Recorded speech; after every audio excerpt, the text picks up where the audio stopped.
चला, नमस्ते मित्रांनो. परत आता संभाव्य प्रश्न जे आहेत गट ब गट क च्या हिशोबाने भूगोल या विषयावरती आपली ही 9वी सिरीज आहे, 9वी प्रश्नपत्रिका आहे.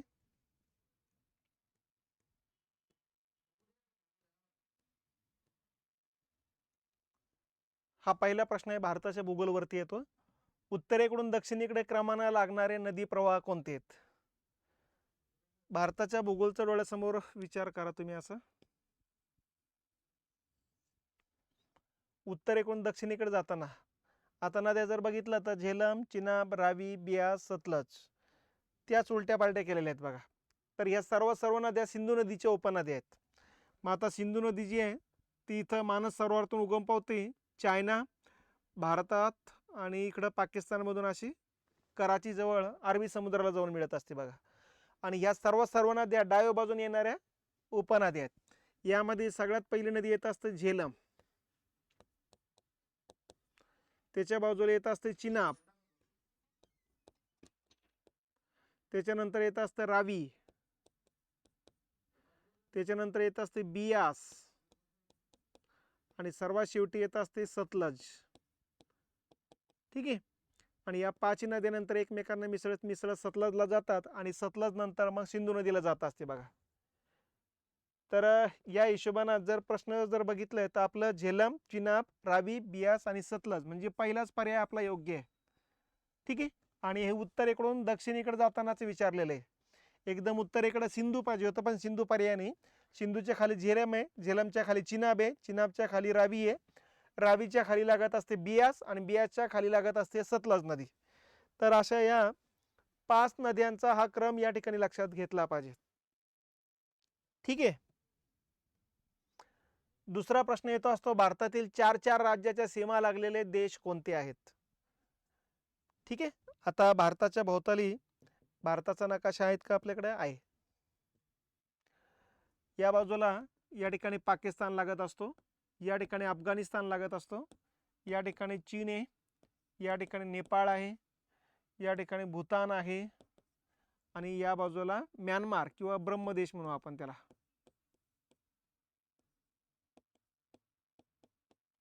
नाव बदललेले आता. आणि या ठिकाणी बांगलादेश आहे. ठीक आहे.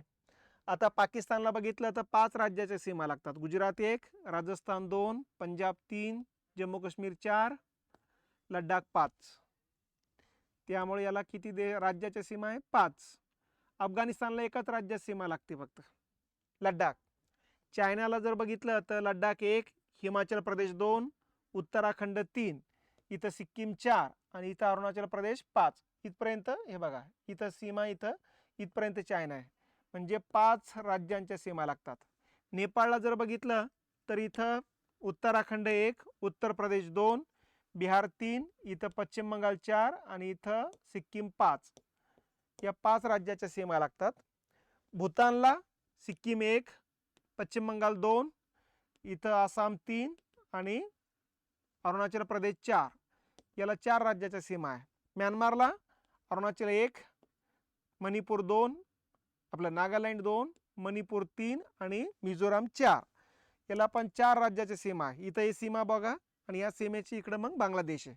बांगलादेशला मिझोराम 1, त्रिपुरा 2, आसाम 3, मेघालय 4 आणि पश्चिम बंगाल 5. तर या हिशोबानं पर्याय जो आहे आपला,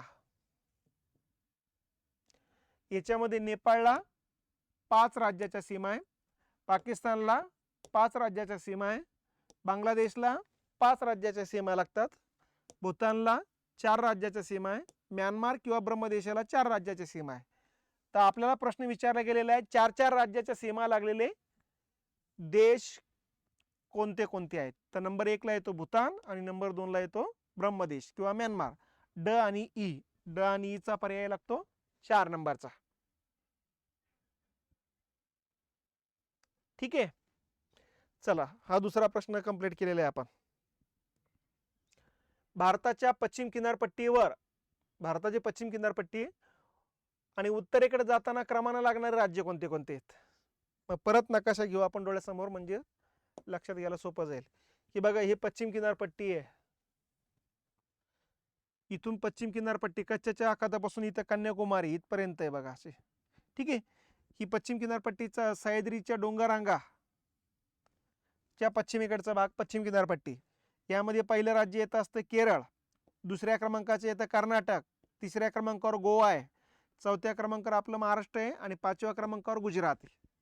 दक्षिणेकडून उत्तरेकडे म्हटलं तर केरळ, नंतर कर्नाटक, नंतर गोवा, नंतर महाराष्ट्र, नंतर गुजरात. दक्षिणेकडे विचारलं तर पहिलं गुजरात, नंतर महाराष्ट्र, नंतर गोवा, नंतर कर्नाटक, नंतर केरळ. ठीक आहे.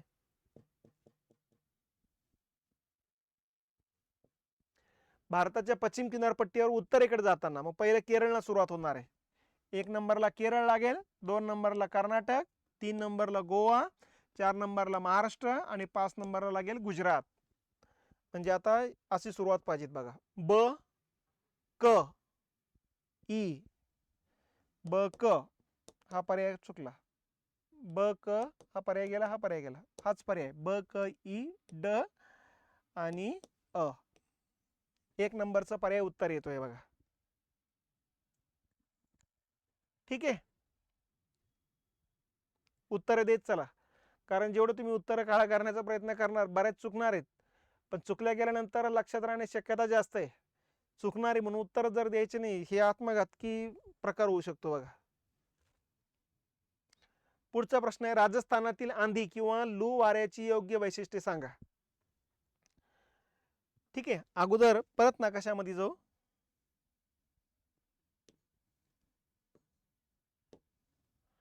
हे भारताचा प्रदेश येतो असतो. उन्हाळ्याचा कालखंड आहे. उन्हाळ्याचा कालखंड असतो आपल्याकडं मार्च ते एप्रिल मे या कालखंडात असतं. या कालखंडातली स्थिती जर बघितली, विषुववृत्ताच्या उत्तरेकडं सूर्य आलेला असतो बघा. मार्च महिन्यात बरोबर विषुववृत्तावर आहे, एप्रिल मे महिन्यामध्ये उत्तरेकडे येतो. भारत बरोबर उत्तर गोलार्धात आहे. बरोबर आहे. भारताचंच ठिकाणी या ठिकाणी येत असतं बघा. भारताच्या बरोबर मध्य भागातून कर्कवृत्त जात असतं, म्हणजे सूर्य इकडे आलेला आहे. सूर्य ज्या भागात आला त्या भागात सूर्याखाली लंबरूप किरणं पडतात बघा. म्हणजे भारतात या कालखंडामध्ये लंबरूप किरणं पडत असतात.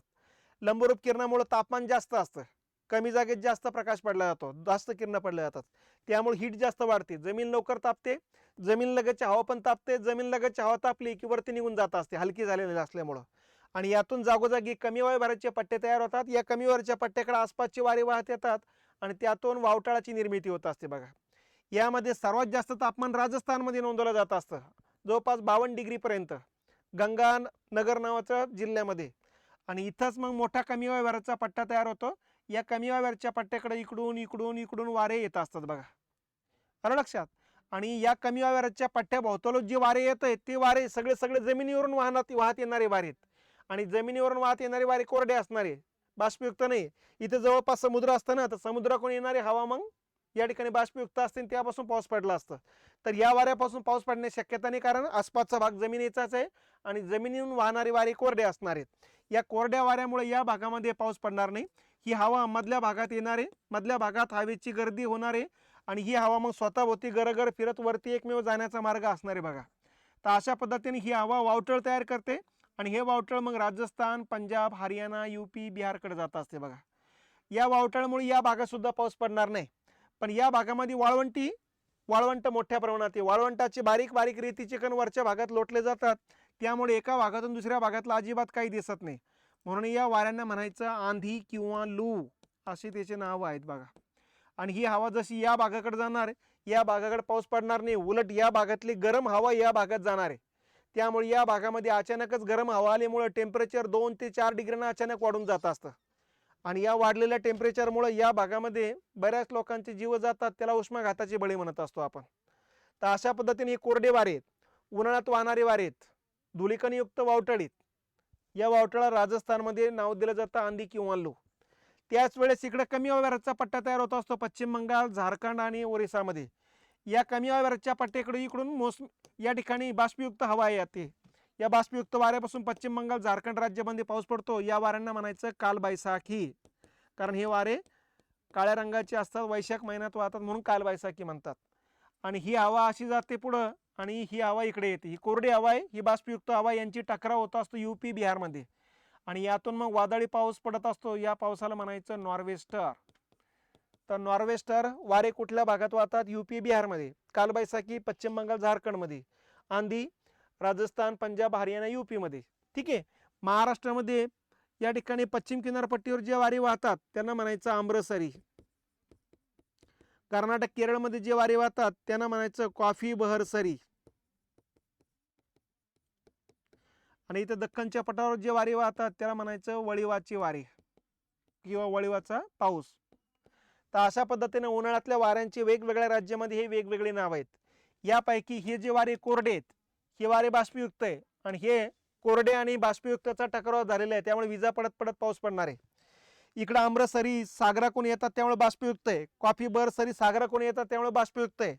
तर वळिवाच्या वाऱ्यांमध्ये इकडची बाष्पयुक्त हवा आणि इकडची कोरडी हवा त्यामुळे विजा पडत पडत पाऊस पडणार आहे पठारी भागामध्ये. तर अशा पद्धतीने या वाऱ्यांचे हे वैशिष्ट्य लक्षात घेतलं पाहिजे आपण. मग आता आंधी किंवा लो वाऱ्याची वैशिष्ट्ये काय काय? ही वारे अतिउष्ण व अति थंड दोन्ही प्रकारचे असणार नाही. एकतर उष्ण राहील किंवा थंड राहील. उन्हाळ्यातले त्यामुळे उष्णच आहे, हिवाळ्यात व्हायला लागले तर थंड राहणार आहेत.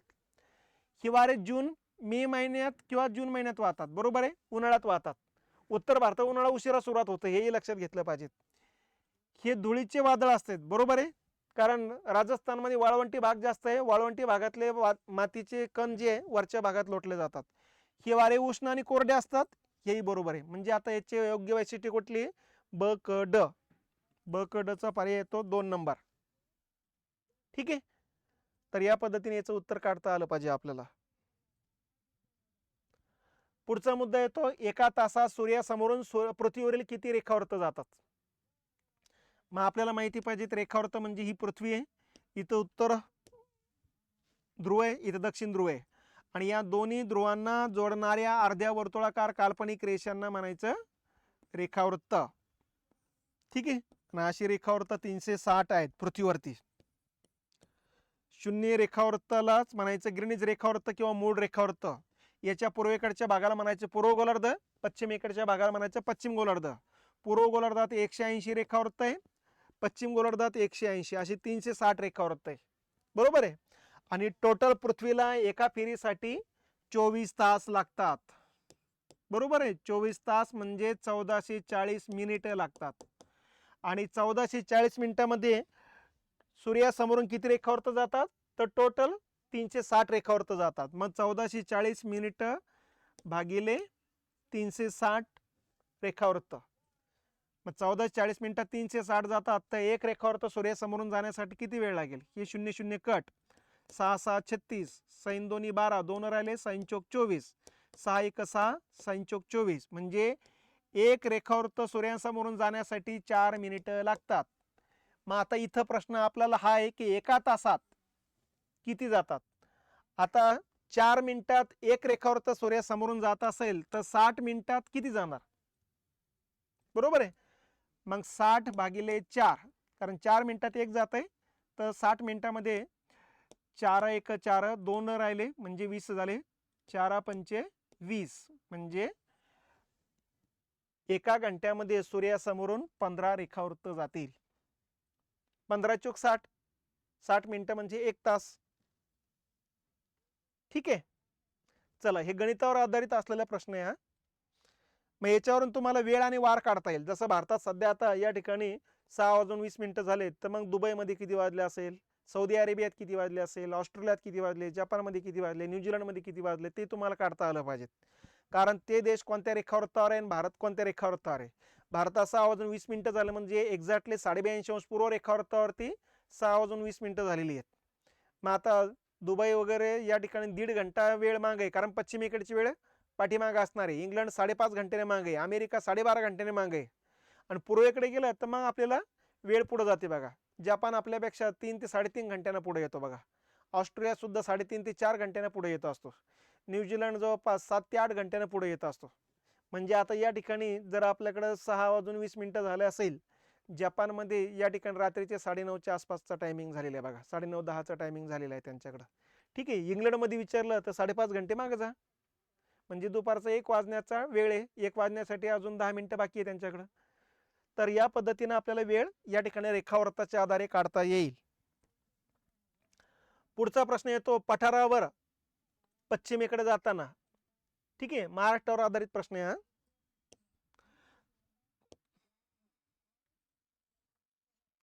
महाराष्ट्रावर पश्चिमेकडे जाताना या ठिकाणी उंची वाढत जाते. तर या ठिकाणी लक्षात घेतलं पाहिजे. इकडे समुद्र आहे, आपल्याला समुद्र असताना इथे कोकण किनारपट्टीचा भाग आहे, इकडे सह्याद्री डोंगररांगा अशा, आणि इकडे हा पठारी प्रदेश असा. पठारी प्रदेश जो आहे असं उतार इकडे.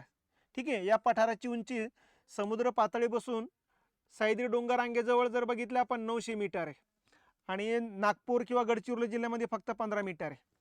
आणि म्हणून मग पठारावरती पूर्वेकडून पश्चिमेकडे जाताना उंची वाढत जाते, हे वाक्य बरोबर येत आहे.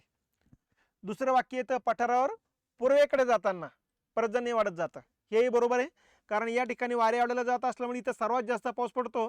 नंतर वारे खाली येत असल्यामुळं त्या वाऱ्यावरचा दाब वाढतो, तापमान वाढतंय. लक्षात, त्यामुळे साहजिकच आहे, दाब वाढल्यामुळं तापमान वाढल्यामुळं हवा प्रसारण पावते आणि बाष्प धारण क्षमता वाढते. तेवढं बाष्प या भागात नसल्यामुळे पाऊस कमी असतो. बघा इकडे पाऊस कमी आहे म्हणून आवर्षण पट्टा किंवा पर्जन्य छायेचा पट्टा आहे. जसजसं पूर्वेकडे जावं तसतशी झाडी वाढली जाते या पट्ट्यामध्ये, त्यामुळे झाडाला वारे वाढवलं जात असल्यामुळे पावसाचं प्रमाण जास्त असतं. बघा म्हणून पूर्वेकडे जाताना पर्जन्य वाढत जात आहे, हेही वाक्य बरोबर आहेत. तर अशा पद्धतीनं दोन्ही वाक्य बरोबर आहेत, म्हणजे याचं उत्तर येत असतं 2 नंबर. ठीक आहे, वैचारिक पातळीवर आधारित हा प्रश्न येतो असतो. बघा पुढचा प्रश्न आहे, गोदावरी नदी खोरे भारतातील किती राज्यात पसरलेली आहेत? सांगा.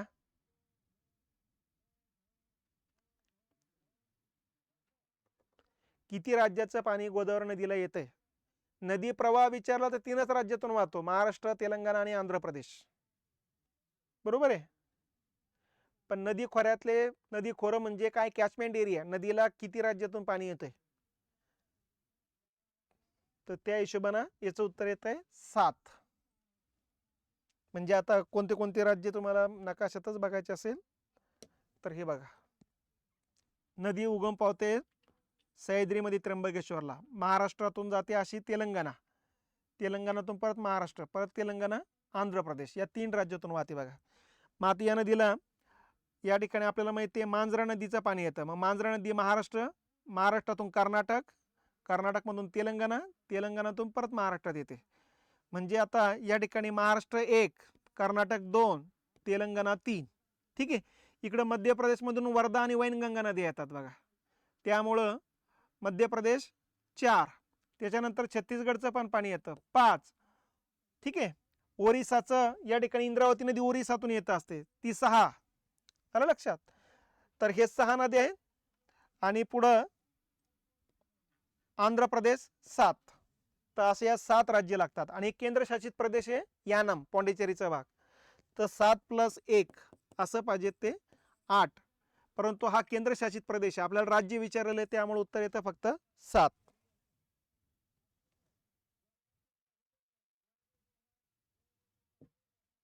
त्यामुळं या ठिकाणी हे राज्य लक्षात घेतले पाहिजे 7. कुठले कुठले? महाराष्ट्र 1, कर्नाटक 2, तेलंगणा 3, आंध्र प्रदेश 4, मध्य प्रदेश 5, छत्तीसगड 6, ओरिसा 7. ठीक आहे, पुढचा प्रश्न येतो, राष्ट्रीय राजमार्ग क्रमांक 53 या रस्त्यावर पूर्वेकडून पश्चिमेकडे जाताना क्रमानं लागणारे शहरं कोणती आहेत? हे बघा, हा नवीन क्रमांक आहे, याचा जुना क्रमांक म्हणायचं म्हटलं की 6 क्रमांकाचा राष्ट्रीय राजमार्ग आहे. हा राष्ट्रीय राजमार्ग कुठून सुरुवात होतो, कुठपर्यंत जातो? हा येतो हजिरा ते कोलकाता. आता क्रमांक का बदलला? कारण आता नवीन पद्धत आली 2015 पासून. काय की दक्षिण उत्तर दिशेनं मार्ग जात असेल तर त्याला सम अंक दिला जात असतो, पूर्व पश्चिम दिशेनं जात असेल तर विषम अंक दिला जातो. त्याच्यामध्ये पण लक्षात ठेवायचं, दक्षिण उत्तर दिशेनं जात असेल तर सम अंक, आणि पूर्वेकडून पश्चिमेकडे जाताना त्याचा क्रमांक वाढत जाईल, 2, 4, 6 असा. आणि पूर्व पश्चिम दिशेनं जात असेल तर विषम क्रमांक आहे, उत्तरेकडून दक्षिणेकडे जाताना त्याचा क्रमांक वाढत जातील, 1, 3, 5, 7. तर त्या हिशोबाने हा पूर्व पश्चिम दिशेनं जातोय, त्यामुळं विषम क्रमांकाचा आहे, म्हणून हा जुना क्रमांक कट झाला, नवीन क्रमांक आलेला. बघा हजिरा गुजरातमध्ये आहे, कोलकाता पूर्व किनारपट्टीवर, आणि हा पश्चिम किनारपट्टीवर, पूर्व पश्चिम जोडला जातो. बघा मग महाराष्ट्रामधून या ठिकाणी जो काही जातो तो महाराष्ट्राचा नकाशा डोळ्यासमोर ठेवू आपण. महाराष्ट्रातून आता इकडून येतो असतो बघा तो नंदुरबार जिल्ह्यातून धुळ्याला, धुळ्यातून जळगाव, जळगावातून बुलढाणा जिल्ह्यातून अकोला जातो, अकोल्यातून अमरावती, अमरावतीतून वर्धा जिल्ह्यातून नागपूरला जातो, नागपूरमधून भंडारा, भंडाऱ्यातून गोंदिया जिल्ह्यातून पुढे रायचूरला जात असतो, नंतर मग कटक, कटकमधून मग कोलकाता असा जातो बघा. मग आता पूर्वेकडून पश्चिमेकडे म्हटलं तर गोंदिया शहर वरती राहतं, पूर्वेकडून पश्चिमेकडे भंडारा लागेल बघा पहिलं, नंतर नागपूर लागेल, नंतर अमरावती, नंतर अकोला, नंतर इकडं खामगाव वगैरे लागत असतं, नंतर जळगाव आहे, नंतर धुळे. नंदुरबार जिल्ह्यातून जातो पण नंदुरबार शहरातून जात नसतो तो. ठीक आहे, पूर्वेकडून पश्चिमेकडे एकदम पूर्वेला. आता जिल्हे विचारले का शहर विचारले, आता याचा काही संबंध लागणार नाही तसा, भंडाऱ्यापासून लक्षात घेतलं पाहिजेत. पण या ठिकाणी आता प्रश्न कोणत्या अँगलला ते पण बघावं लागेल. ब न सुरुवात कुठे आहे, इथं आहे. ब नंतर ई नागपूर बरोबर आहे, ई नंतर ड अमरावती, ड नंतर क अकोला बरोबर आहे. तर हा त्याचं उत्तर येत असतं. गोंदिया जिल्ह्यातून जातो, गोंदिया शहरातून जात नाही तो. हे शहर विचारलेले आहेत त्यांनी, जिल्हे नाही. हा मग जिल्हा असेल तर गोंदिया जिल्हा पण लागेल या ठिकाणी. कोणत्या कोणत्या जिल्ह्यातून जातो म्हटलं मग गोंदियाना सुरुवात होणार आहे आपली.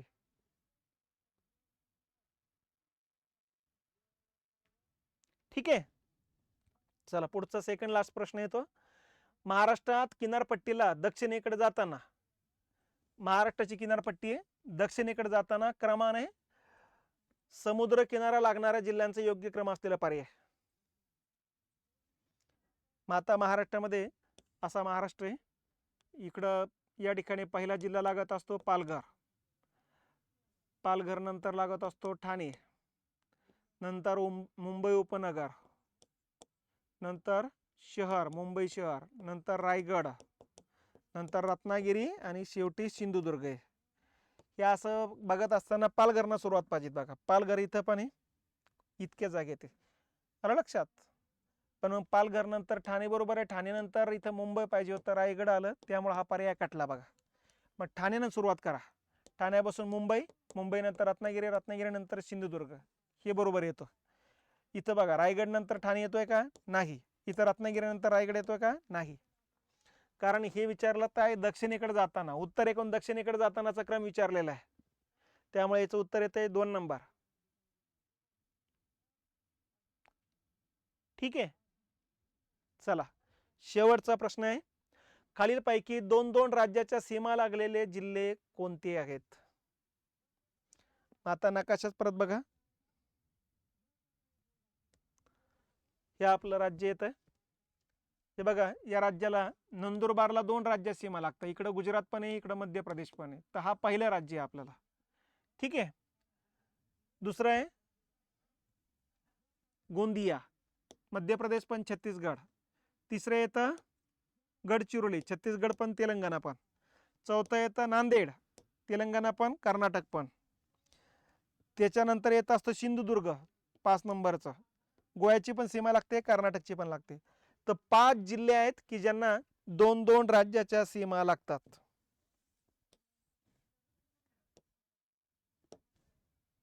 आलं लक्षात. कुठले कुठले, सिंधुदुर्ग येतंय, गडचिरोली येतंय, धुळे पण येत आहे बरोबर आहे, भंडारा येणार नाही, अ ब क. ठीक आहे, धुळ्याला पण गुजरात आणि मध्य प्रदेशची सीमा आहे, नंदुरबारला पण गुजरात आणि मध्य प्रदेशची सीमा आहे, सिंधुदुर्गला कर्नाटक आणि गोव्याची सीमा आहे, गडचिरोलीला तेलंगणा आणि छत्तीसगडची सीमा आहे. ठीक आहे, भंडाराला फक्त मध्य प्रदेशची सीमा लागते. तर अशा पद्धतीने या प्रश्नाचं उत्तर येतं पहिला क्रमांक अ ब क. चला थांबतोय आपण इथं, 10 प्रश्न आजचे झालेले आहेत बघा. परत याच पद्धतीनं उद्या आणखी नवीन 10 प्रश्न घेऊन आपण भेटू. चला धन्यवाद.